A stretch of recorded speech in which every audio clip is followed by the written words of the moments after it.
एखाद्या विखुरलेल्या म्हणजे हजारो जाती आणि शेकडो भाषांमध्ये विभागलेल्या समाजाला एकाच धाग्यात कसं बांधता येईल? खूपच अवघड आणि गुंतागुंतीचा प्रश्न आहे हा. हो ना, म्हणजे विचार करा, ज्या समाजात शतकानुशतके परकीय आक्रमणे झाली आहेत आणि ज्यांची मानसिकता पूर्णपणे बचावात्मक झाली आहे, अशा समाजाला एकत्र आणण्यासाठी कोणती जादू किंवा कोणतं शास्त्र वापरावं लागेल? अगदी बरोबर.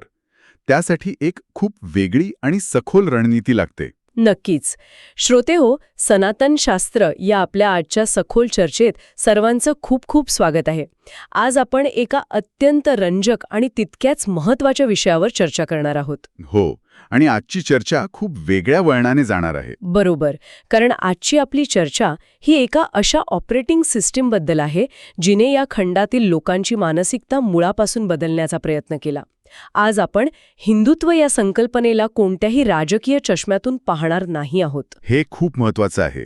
हो, तर आपण त्याला सिव्हिलायझेशनल सायकॉलॉजी म्हणजेच एका संपूर्ण संस्कृतीचे मानसशास्त्र म्हणून डिकोड करणार आहोत. अगदी बरोबर. आणि इथे सुरुवातीलाच एक गोष्ट स्पष्ट करणे अत्यंत गरजेचे आहे. या चर्चेत कोणत्याही राजकीय विचारधारेची बाजू घेण्याचा किंवा कोणाला विरोध करण्याचा आपला अजिबात हेतू नाही. आपण फक्त एक तटस्थ विश्लेषण करत आहोत. हो, मूळ संदर्भांचे वस्तुनिष्ठ आणि तटस्थ विश्लेषण करणे हेच आपले मुख्य ध्येय आहे.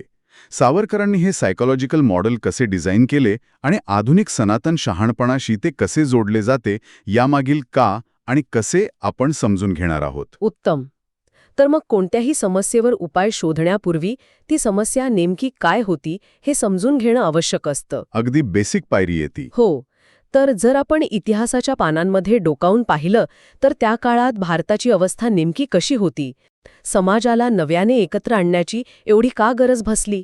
कसंय, भारताची तत्कालीन अवस्था अत्यंत विखुरलेली होती. हे एक ऐतिहासिक वास्तव आहे.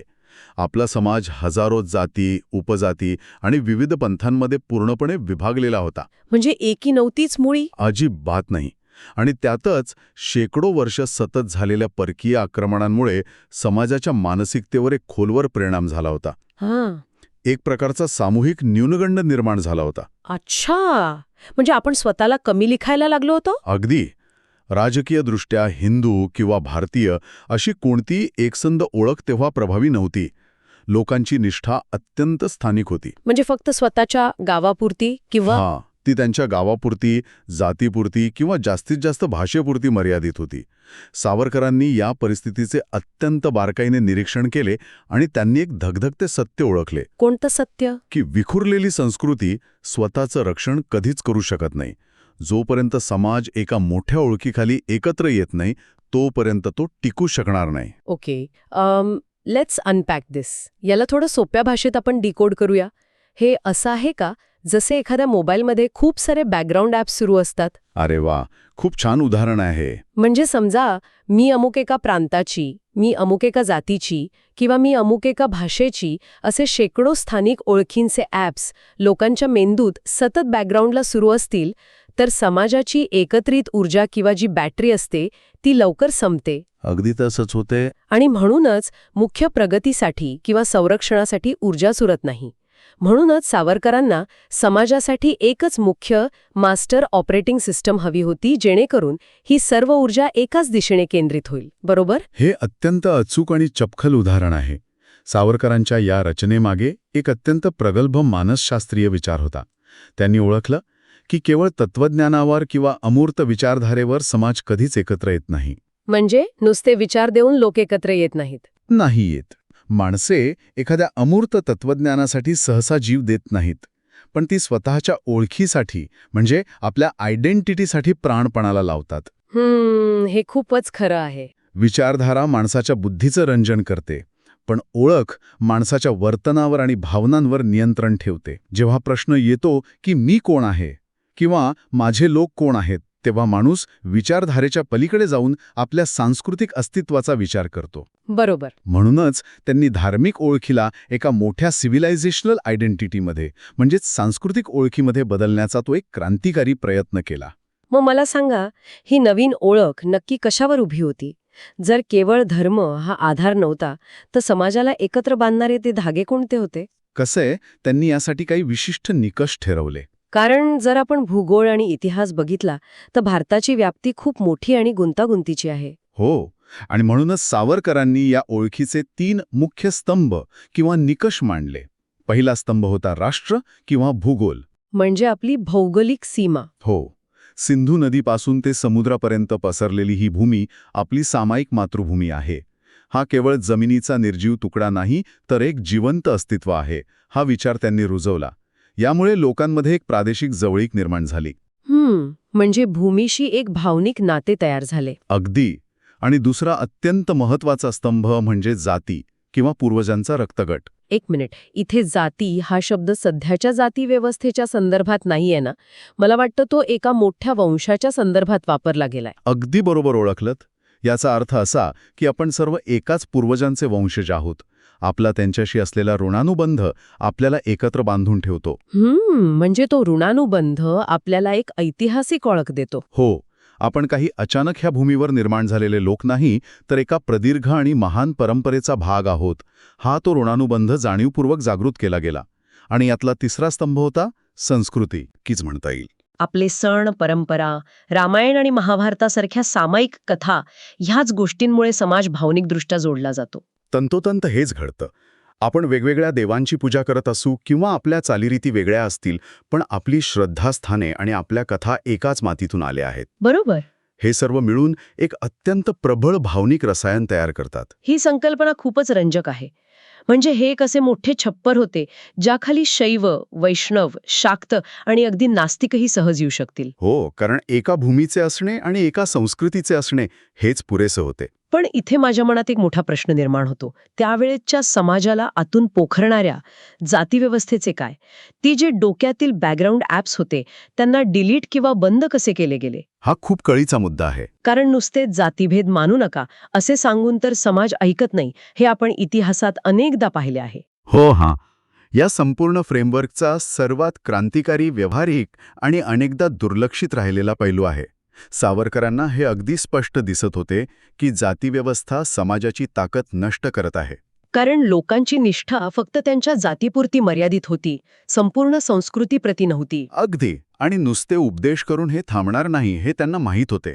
म्हणूनच त्यांनी यावर एक थेट मानसशास्त्रीय प्रहार केला.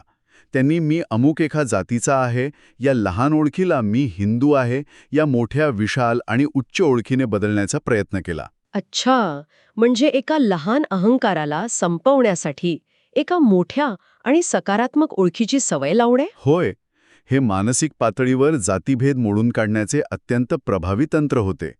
जसे आज आपली राज्याची ओळख ही आपल्या राष्ट्रीय ओळखीपेक्षा दुय्यम असते, तसेच त्यांनी जातीच्या ओळखीला दुय्यम ठरवण्याचा प्रयत्न केला. हे पटतंय मला.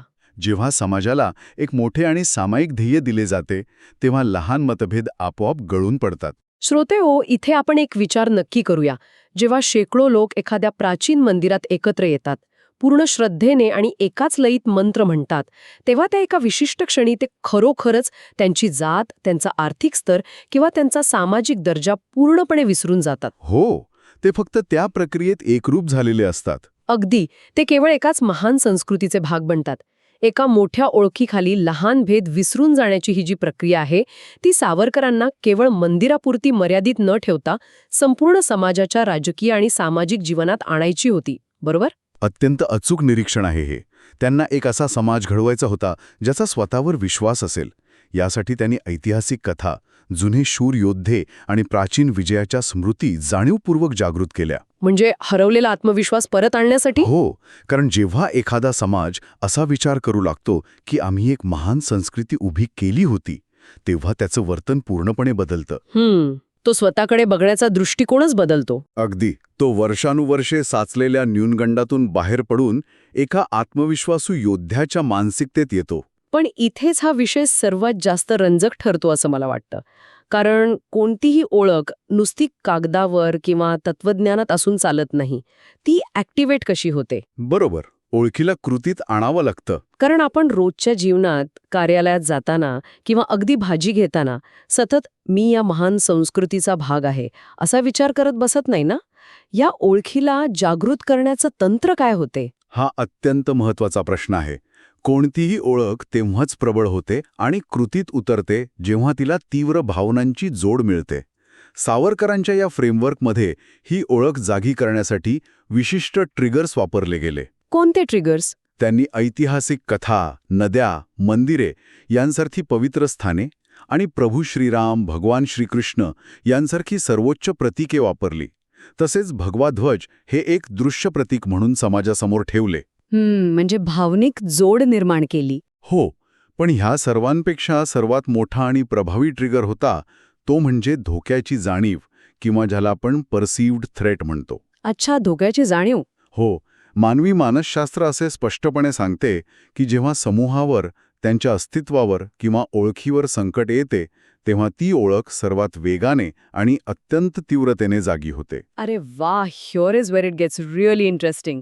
हे एखाद्या मानवी शरीराच्या इम्युन सिस्टम म्हणजे रोगप्रतिकारक शक्तीसारखं आहे. अगदी तसंच. आपली इम्युन सिस्टम एरवी अगदी शांत असते, आपल्याला तिची जाणीवही नसते. पण जसा एखादा बाहेरचा व्हायरस किंवा संकट शरीरात प्रवेश करतं तशी ती पूर्ण ताकदीने आणि आक्रमकपणे सक्रिय होते. हो, हे उदाहरण एकदम चपखल आहे. पण एक मिनिट, विज्ञानात ऑटो इम्युन डिसीज नावाचा प्रकार असतो, जिथे हीच इम्युन सिस्टम गोंधळून जाते आणि स्वतःच्याच शरीराला हानी पोहोचवू लागते. बरोबर आहे तुमचं. तर मला विचारायचंय, या सांस्कृतिक ओळखीच्या इम्युन सिस्टमचे असे काही गंभीर दुष्परिणाम किंवा साईड इफेक्ट्स आहेत का? कारण कोणतेही प्रबळ औषध साईड इफेक्टशिवाय येत नाही. ही अॅनालॉजी आणि तुम्ही उपस्थित केलेला धोका अत्यंत अचूक आहे. या फ्रेमवर्कचे नक्कीच काही गंभीर दुष्परिणाम आहेत आणि एक तटस्थ अभ्यासक म्हणून आपण ते समजून घेतले पाहिजेत. नक्कीच. कोणते दुष्परिणाम आहेत ते? या ओळखीच्या फ्रेमवर्कमुळे अनेकदा विविधतेचे सुलभीकरण किंवा सिम्प्लिफिकेशन होते. म्हणजे सगळ्यांना एकाच साच्यात बसवणे. हो, भारत ही एक सरळ वाहणारी नदी नसून हजारो उपनद्यांची एक अत्यंत गुंतागुंतीची आणि विशाल प्रणाली आहे. जेव्हा या सर्वांना एकाच साच्यात बसवण्याचा प्रयत्न होतो तेव्हा अनेक स्थानिक परंपरा आणि गुंतागुंतीच्या गोष्टींकडे दुर्लक्ष होते. हे खूप नुकसानकारक असू शकतं. आणि दुसरी सर्वात महत्त्वाची गोष्ट म्हणजे आपले विरुद्ध परके अशी एक मोठी दरी निर्माण होऊ शकते, ज्याला आपण अस वर्सेस देम म्हणतो. म्हणजे ओळख जितकी प्रबळ होते तितकी ती सीमारेषा अधिक गडद आखायला सुरुवात करते. होय, आणि सर्वात चिंतेची बाब म्हणजे अशा प्रक्रियेत तर्कापेक्षा भावनांना जास्त वेळ देतो. बरोबर, लोक विचार करायचं सोडून देतात. अगदी. समूहाचे मानसशास्त्र हे नेहमीच भावनिक असते, ते तार्किक नसते.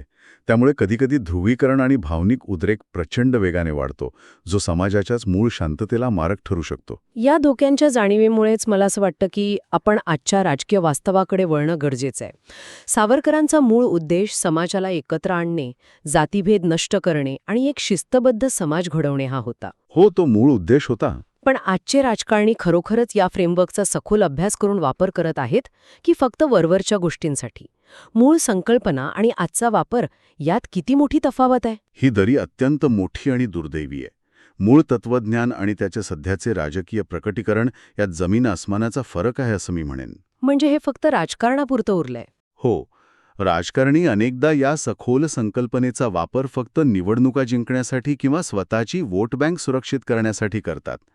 सावरकरांना जातीभेद पूर्णपणे नष्ट करायचा होता, पण आजचे राजकारण आजही केवळ जातींच्या समीकरणांवरच चालते. हे खूपच विडंबन आहे. सावरकरांना एक शिस्तबद्ध, तर्कनिष्ठ आणि आत्मविश्वासू समाज हवा होता. पण आज अनेकदा आपल्याला काय दिसते? फक्त रस्त्यांवरील घोषणाबाजी, प्रचंड भावनिक उद्रेक आणि वरवरचे प्रतिकात्मक राजकारण. बरोबर, सखोलता हरवलीय. मुळात या पूर्ण प्रक्रियेत ज्ञान खूप मागे पडले आहे आणि आता फक्त गोंगाट उरला आहे. याचा अर्थ स्पष्ट आहे की राजकारणी हे तत्वज्ञ नाहीत. ते लोकांच्या भावनांचा अचूक वापर करतात, कारण शेवटी त्यांना निवडणुका जिंकायच्या असतात. अगदी बरोबर. मग इथे खरी जबाबदारी संपूर्ण समाजावर येते. खोली शोधायची की फक्त भावनांच्या लाटेवर स्वार व्हायचे, हा निर्णय समाजाचा आहे. तंतोतंत. कोणतीही ओळख ही दुधारी तलवारीसारखी असते. समाज जर उथळ राहिला तर नेते निश्चितच त्यांच्या भावनांचा वापर करतील. आणि जर समाज सजग असेल तर समाजाने खऱ्या अर्थाने आपल्या मुळांचा शोध घेतला तर तो अधिक प्रगल्भ होईल. आणि इथेच या गोंधळातून मार्ग काढण्यासाठी सनातन धर्माचे हृदय आणि त्याचे शहाणपण आपली सर्वात मोठी मदत करते. मग आज आजच्या या आधुनिक आणि गुंतागुंतीच्या युगात जिथे एका बाजूला आपली सांस्कृतिक ओळख टिकवायची आहे आणि दुसऱ्या बाजूला जागतिक पातळीवर प्रगतीही करायची आहे, तिथे हे संतुलन कसे साधावे? सनातन शहाणपण आपल्याला काय सांगते? सनातन शास्त्रानुसार 2 प्रकारची सत्य आहेत. हे समजून घेणे आजच्या काळात अत्यंत आवश्यक आहे. कोणती 2 सत्ये? पहिले आहे व्यावहारिक सत्य, म्हणजे आपली सांस्कृतिक ओळख, आपला देश, आपली संस्कृती आणि आपला समाज. ओके, जे आपण आत्तापर्यंत चर्चा करत होतो. हो, या भौतिक जगात जगताना स्वतःचे आणि आपल्या समाजाचे रक्षण करताना ही ओळख अत्यंत आवश्यक आहे. तिथे ती नाकारून चालत नाही. पण दुसरे आणि सर्वोच्च सत्य आहे पारमार्थिक सत्य. पारमार्थिक सत्य म्हणजे काय? म्हणजे आपले मूळ स्वरूप. सनातन शहाणपण आपल्याला सतत आठवण करून देते की आपली खरी ओळख ही कोणत्याही राजकीय विचारधारेपुरती मर्यादित नाही. आपले खरे स्वरूप शुद्ध चैतन्य, तो अनंत आत्मा आणि ते सर्वव्यापी ब्रह्म हे आहे. वा, हे ऐकायला खूपच सखोल वाटते. पण मला सांगा, हे प्रत्यक्ष आचरणात कसे आणायचे? अत्यंत सोपे आहे. ओळखीचा वापर शक्ती म्हणून करायला हवा, अहंकार म्हणून नाही. म्हणजे इतरांना कमी न लेखता? अगदी. जेव्हा एखादी व्यक्ती म्हणते की माझीच संस्कृती जगात श्रेष्ठ आहे आणि बाकीचे सगळे कनिष्ठ आहेत, तेव्हा ती ओळख केवळ एक विनाशकारी अहंकार बनते. बरोबर, तो इगो झाला. हो, पण जेव्हा तीच व्यक्ती म्हणते की मी या संस्कृतीचा एक भाग म्हणून माझ्या मातृभूमीप्रती माझे कर्तव्य बजावत आहे, तेव्हा ती ओळख एक मोठी शक्ती बनते. एक विधायक शक्ती. भगवान श्रीकृष्ण यांचेच सर्वोच्च उदाहरण घ्या. त्यांनी महाभारताच्या भीषण युद्धात रथाचे सारथी म्हणून अत्यंत महत्त्वाची भूमिका वठवली. ते त्या युद्धात पूर्णपणे सहभागी होते. हो, त्यांनी युद्धभूमी सोडली नाही. पण ते कधीही त्या भूमिकेत किंवा त्या युद्धात मानसिकदृष्ट्या अडकले नाहीत. त्यांना त्यांचं मूळ स्वरूप, ते ब्रह्मतत्व नेहमी माहिती होते. अरे वा, हे अगदी कडाक्याच्या थंडीत घातलेल्या जॅकेटसारखं आहे. कसं काय? म्हणजे बघा, जॅकेट थंडीपासून वाचवते, ते आवश्यक संरक्षण आणि शक्ती देते. पण जर एखाद्याने स्वतःलाच जॅकेट समजायला सुरुवात केली तर तो पूर्ण वेडेपणा ठरेल ना? हां, अगदी अचूक उदाहरण दिलंत तुम्ही. आपण आपली सांस्कृतिक ओळख अभिमानाने परिधान केली पाहिजे, पण तीच आपली त्वचा आहे असा गैरसमज करून घेऊ नये. अगदी बरोबर. आणि जसा पांढरा रंग सर्व रंगांना स्वतःमध्ये सामावून घेतो, कोणताही भेदभाव न करता सर्वांना सामावून घेतो, तशीच आपली सनातन ओळख सर्वांना सामावून घेणारी आणि विशाल असावी. नाही का? अत्यंत सुंदर आणि प्रगल्भ विचार आहे हा.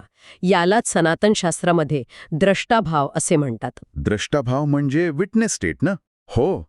जेव्हा आपण आपली ओळख पूर्ण ताकदीने वापरतो, पण त्यापासून आतून अलिप्तही राहतो, जेव्हा आपल्या संस्कृतीचे किंवा तत्वांचे रक्षण करण्याची वेळ येते, तेव्हा बाहेरून एक खंबीर आणि निर्भय योद्धा बना. आणि आतून? आतून नेहमी एक अलिप्त, शांत आणि स्थिर ऋषी राहा. बाहेरून सर्व कृती करा, पण आतून त्या ब्रह्मतत्वाशी जोडलेले राहा. हाच खऱ्या अर्थाने जीवनाचा अंतिम योग आहे. वा, म्हणजे वॉरियर आणि सेज असा बॅलन्स. अगदी. जर समाज फक्त योद्धा राहिला तर तो अत्यंत कठोर, हिंसक आणि विनाशकारी होईल. आणि जर तो फक्त ऋषी राहिला तर हे व्यावहारिक जग त्याला संपवून टाकेल. या 2 टोकांच्या भूमिकांमध्ये अचूक समन्वय साधणे हेच खरे सनातन शहाणपण आहे. किती सुंदर आणि प्रगल्भ विचार आहे हा. श्रोते हो, आजच्या या अत्यंत सखोल चर्चेनंतर आपण सर्वांनी एक विचार नक्की करायला हवा की आपण आपल्या ओळखीवर नियंत्रण ठेवत आहोत की आपली ओळख आपल्यावर नियंत्रण ठेवत आहे? हा प्रश्न प्रत्येकाने स्वतःला विचारला पाहिजे. अगदी. ओळखीचा वापर एका तीक्ष्ण शस्त्रासारखा आणि संरक्षणासाठी नक्की करा जेव्हा त्याची खरोखर गरज असेल, पण तिला आपली त्वचा बनू देऊ नका. नक्कीच. जर प्राचीन सनातन शास्त्राचा हा अत्यंत आधुनिक आणि सखोल दृष्टिकोन तुम्हाला विचार करायला लावणारा वाटला असेल तर ही सखोल चर्चा नक्की लाईक, शेअर आणि सबस्क्राईब करा. आणि हो, कमेंट बॉक्समध्ये आम्हाला एक गोष्ट नक्की सांगा. कोणती गोष्ट?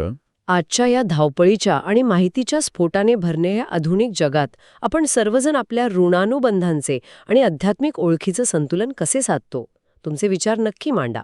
पुन्हा भेटूया अशाच एका नव्या आणि रंजक सखोल चर्चेसोबत. तोपर्यंत सजग रहा, स्वतःचा शोध घेत रहा आणि ज्ञान मिळवत रहा.